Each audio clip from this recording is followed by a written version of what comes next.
Everybody's doing it. I can stop anytime I want. Isn't as bad as hard. I can drink or get high and be It's in okay to control of drive myself. if you're a little high. Marijuana isn't prescription and over-the-counter drugs are legal. Drugs They help can't relieve be stress. harmful. Drugs and alcohol don't permanently affect your brain. Steroids don't damage the body.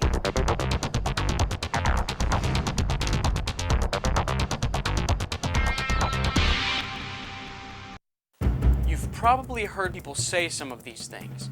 Maybe you've even said or thought some of them yourselves. The fact is that there's a lot of misinformation about drugs out there. And these myths don't just materialize out of nowhere. They exist because people believe them and pass them on to others. So that's what this program is all about. What are some of the myths about alcohol and drugs? And what are the realities? Everybody's doing it. Everybody's doing it. Everybody's doing it. Okay, we all know that not everyone is doing drugs, but many of us think that most people are doing them. So what are the facts? How many people are drinking or using drugs? We actually have figures for this, but first, let's see what you think. What percentage of people ages 12 to 17 reported drinking in the month before a recent survey was taken? 65%, 44%, 31%, 18%, 9%? The correct answer? 18% of people aged 12 to 17 reported drinking alcohol in the last month. Now, given the title of this program, you probably figured that not every student is drinking alcohol, or even most, but I bet that 18% is a lower number than you imagine. The point is that alcohol use is much less widespread than many people think, and this is also true for drugs such as marijuana, methamphetamine, and nicotine. For example, in a recent study, fewer than 1 in 6 10th graders said they had used marijuana in the previous 30 days. Only around 1 in 100 reported using methamphetamine. And here are some more facts. Alcohol use and cigarette smoking among teens are at the lowest levels they have been at for years. But before we get too carried away, it's important to note that some trends are heading in the other direction. For example, even though only a minority of high school students abuse prescription drugs like OxyContin, the rate is rising, and sedative abuse is at its highest level in many years. But I get ahead of myself. We'll look more closely at these drugs in a few minutes. For now, the important point is that not everyone or people doing drugs. I can stop. stop anytime I want. I can stop anytime I want. Anytime I want. Stop anytime I want. That's the myth.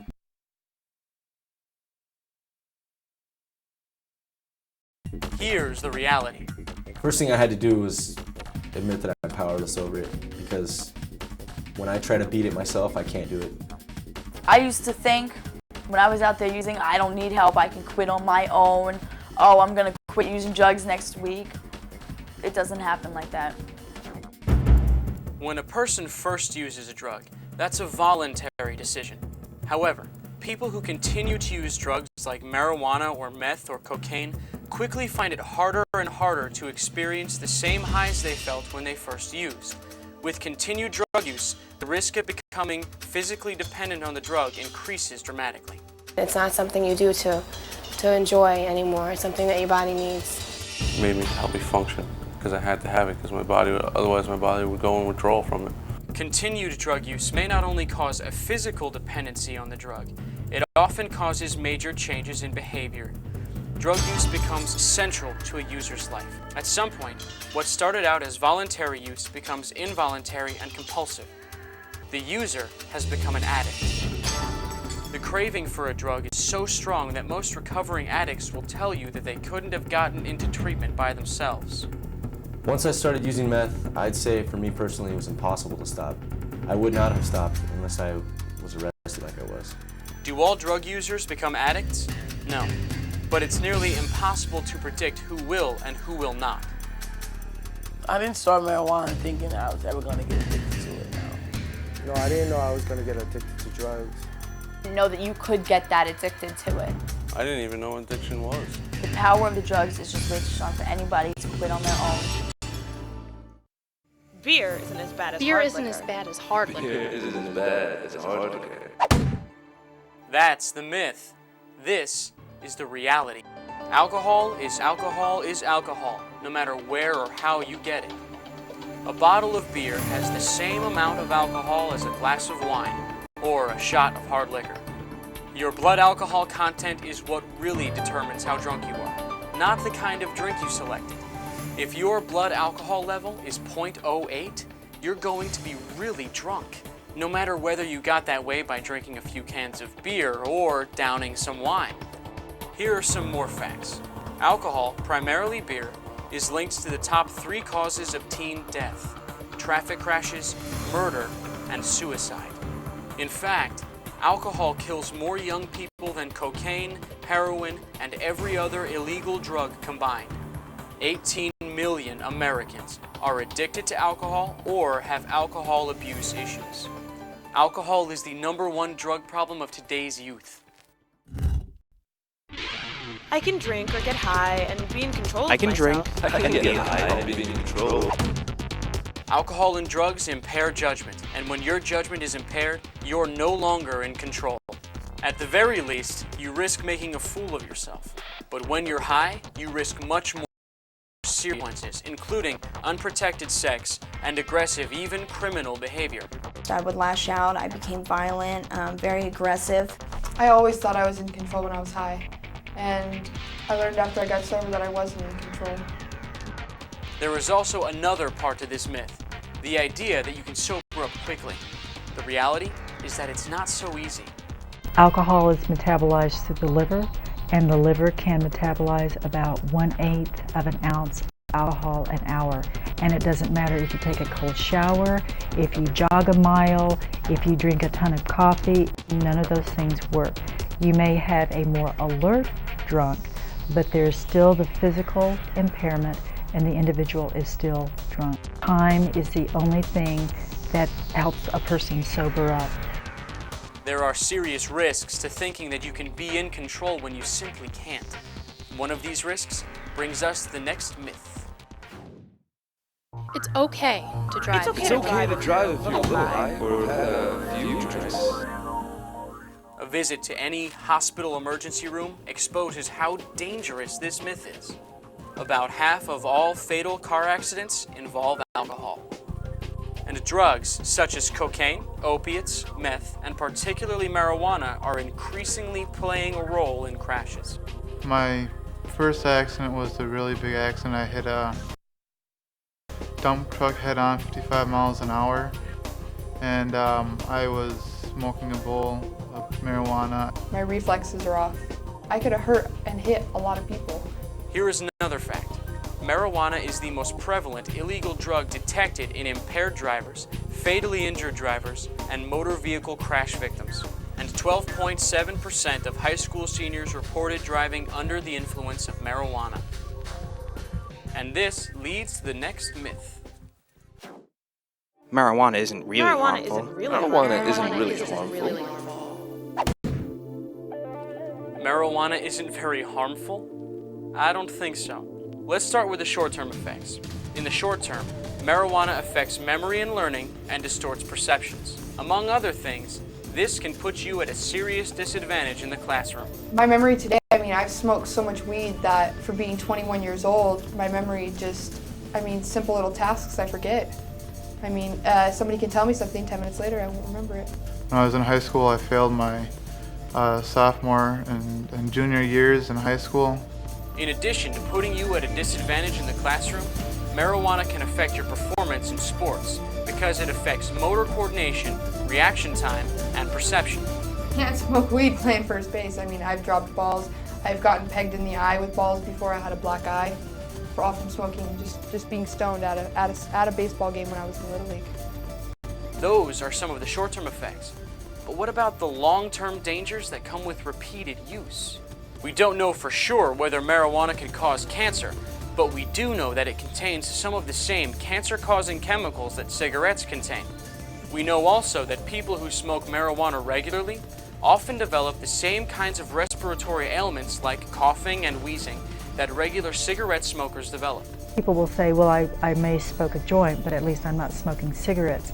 And actually, they're having the same kind of impact on their lung, on their throat, as someone who's smoking cigarettes. Finally, for anybody who thinks that marijuana can't be addictive, listen to these people. I feel I was very addicted to marijuana. I can tell you for me that I was addicted to marijuana. I needed it all the time. I smoked it all the time. I thought about it all the time. They say you can't be addicted to it, but I've had some days when it was just like I needed marijuana for me to function. Prescription and over-the-counter drugs are legal. So they can't be harmful. This myth explains why the abuse of prescription and over-the-counter drugs is rising. 1 in 5 teens has tried Vicodin, a prescription painkiller. 1 in 10 has tried OxyContin. 1 in 11 has gotten high on over-the-counter cough medicine. So obviously a lot of teens think that these drugs are safe, when they're not. Prescription and over-the-counter drugs are safe only if used as prescribed by a doctor or for a specific medical purpose at the recommended dose. If misused, prescription and over-the-counter drugs are flat out dangerous in the same way as illegal street drugs are. Plus, they're addictive. This is Marcelo, a recovering addict in a treatment program at Phoenix House in California. I knew I was dependent on OxyContin and Vicodin. My day consisted of just pretty much finding it and selling it and keeping it. What I really wanted was just to feel that high. I would take 4, and then probably a week later, 2 weeks later, I'd probably up it to 5 to 6, just, because my tolerance was going up from there. So I would take 6, and then maybe the next month I'd be up to 10. It doesn't matter where you get the substance. What matters is how it impacts the body and the brain. And people can become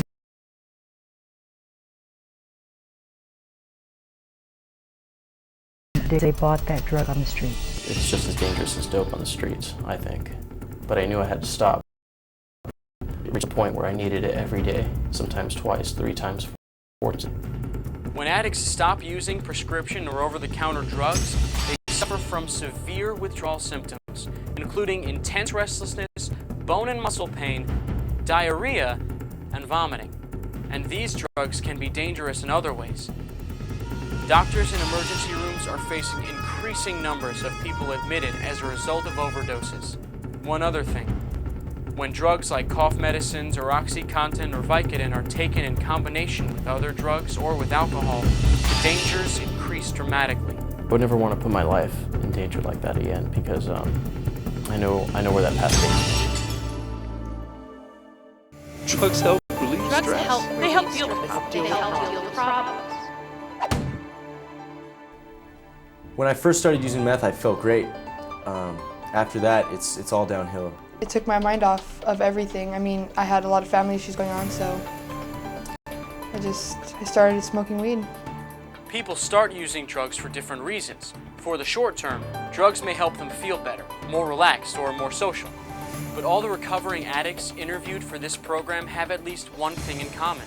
They all agree that in the long term, drugs made their lives more stressful, and that with repeated drug use, their problems only got worse. You start feeling horrible about yourself due to all the things it cost you. It cost you your family. It cost me my daughter being in my life. It cost me everything. What started off as something that I thought would help make me feel better on the outside and the inside, it turned into a life of turmoil.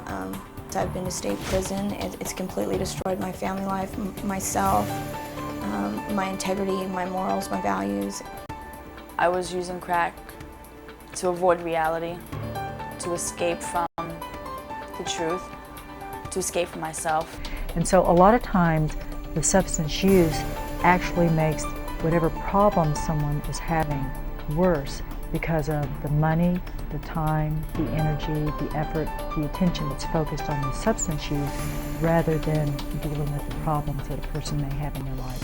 Whatever it took to get that fix, I did it. I did everything except for sell myself. You lose yourself in it. It takes you to a level that you don't worry about nothing else other than getting high. Looking back on it now, I wish I never went through any of this. Drugs and alcohol Don't permanently affect your brain. Scientists are learning more every day about the damaging effects that drugs and alcohol have on the brain. One of the things we know for sure is that all drugs work by causing changes in the brain. There is also strong evidence that with at least some drugs such as meth, cocaine, and heroin, the damage is permanent. Meth can ruin and destroy your brain. That's one of the hardest long-term effects from the meth is not remembering things. My short-term memory is gone. Continued drug use can lead to changes in the way that nerve cells in the brain communicate with one another. These changes can lead to compulsive behavior. An addict is no longer in control of his or her own life. Most scientists now agree that addiction is a brain disease. In many cases, we see changes in the brains of addicts that are far greater than the changes we see in schizophrenic patients or Alzheimer's patients, which are classically defined diseases. So I absolutely believe that addiction is a brain disease. Can the brain recover? There is some evidence that with help, the brain can compensate for the damage caused. But as any recovering addict will tell you, the process of recovery is as hard as it gets. Among other reasons, the brain forms permanent memories about how a drug first felt. These memories can trigger cravings that last a lifetime. I have cravings all the time. I absolutely still think about getting high sometimes. It's something you just can't forget about. Recovery is an ongoing process. I've been told that recovery is over and you're cured when you're dead. So when the day I die is the day I'm recovered. Another important point, there is overwhelming evidence that the teenage brain is particularly susceptible to the effects of alcohol and drugs. There's no question that the data strongly supports the notion that adolescent drug exposure alters the way the brain develops and alters the way the brain responds to both the environment and to other drugs. The point is this: knowing what we now know about the long-term and possibly permanent effects of different drugs on the brain, why would anybody take a chance? Steroids don't damage the body. Steroids don't damage the body. People take steroids because they think that steroids make them stronger, increase their endurance, and give them more stamina. That's what steroids are supposed to do. But you don't hear as much about the side effects. Here are some facts. With continued use, steroids can make a woman's breasts smaller. She can develop more facial and body hair. Her voice could get deeper. Very likely, she'll develop menstrual problems. A man could develop male pattern baldness. He might develop breasts, and his testicles might shrink. Often, men will experience impotence and erectile dysfunction. And the list goes on. Both men and women can develop severe cases of acne. Steroids increase the risks of ligament and tendon injuries, and increase the risks of blood clots and strokes. Steroids, in fact, can and do kill. With steroids so much in the news recently, some people may think that it's really common for athletes to use steroids in hopes of getting some kind of competitive advantage. But the fact is, the vast majority of athletes don't use steroids. It has bad effects on your body. Like some of the pro athletes are doing it a lot for, I guess, money and fame and not so much love the sport anymore. It's like my lifestyle, that's just how I do. No drugs, no alcohol, nothing like that. And that brings us back to the myth that started this program. The fact is that not everybody is doing drugs. Most are not. In truth, it's hard to really know what the top 10 drug myths are because there are so many myths out there. Just know this: there's a lot of misinformation out there based on ignorance or denial, or a combination of both. And sorting out what's real requires being skeptical about the rumors and being diligent about searching out the truth.